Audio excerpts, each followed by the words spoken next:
केंद्र सरकार देशर नागरिकों पाई बहुत गुड़िए नुआ योजना सबू आणुचंती।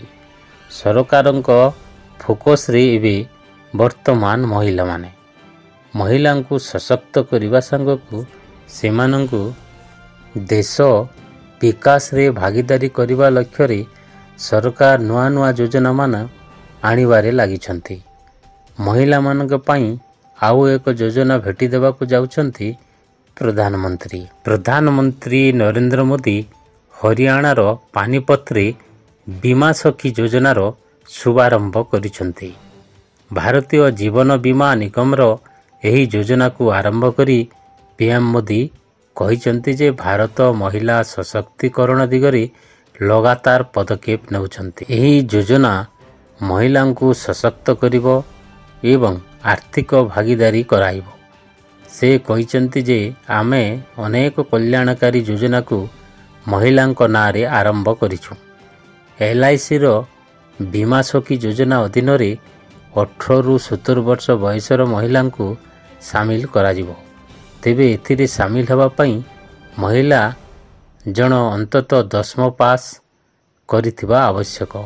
एही महिला माननकु स्वतंत्र तालीम प्रदान कराजिवो एवं प्रारंभिक 3 वर्ष जाए एक निश्चित मानदेय मिलिबो। समाज रे आर्थिक शिक्षा को प्रोत्साहित करिबा एवं बीमा प्रति लोकंक मध्य रे सचेतनता सृष्टि करिबा पई सेमानंकु दायित्व दियाजिवो। बीमा सखी माने समाज रे LIC एजेंट रूपे काम करिवे।